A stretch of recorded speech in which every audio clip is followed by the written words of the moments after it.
Mastering my name is name in English conversations. Hello, language learners. Welcome back to another exciting video in our series on English language learning. Today, we're diving into a very important and basic aspect of English conversation, introducing ourselves.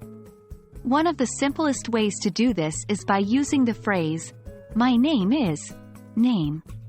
Let's delve into it. Introducing yourself is one of the very first things you do when you meet someone new. It's a crucial part of any conversation, whether you're meeting a friend, a colleague, or even a stranger. And in English, the most common and straightforward way to do this is by saying, "My name is name."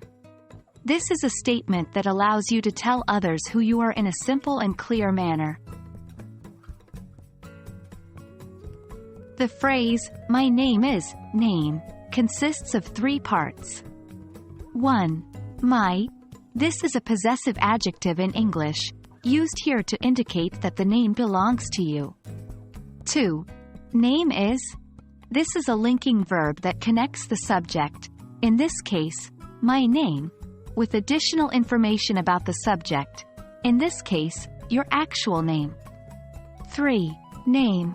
This is where you insert your own name. Putting it all together, you get, "My name is your name." Now that we know what each part of "my name is name" means, let's see how to use it in a sentence. It's pretty straightforward. At the beginning of a conversation, you could say, "Hello. My name is John. Nice to meet you." In a group introduction, you might say, "My name is Maria, and I'm the new team member." The key is to follow "My name is name" with other polite phrases or information about yourself, if the situation calls for it. The best way to master the phrase, "My name is name," is by practicing it. Repeat it out loud, say it in front of a mirror, or use it in your daily conversations. Remember, practice makes perfect.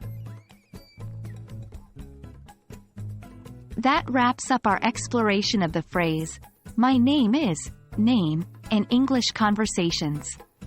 Remember, introducing yourself is an essential skill in English and any other language. The phrase, "My name is name," is simple, clear, and universally understood, making it a great starting point for any conversation. We hope this video was helpful. Keep practicing, and soon you'll be introducing yourself in English with confidence. Happy learning!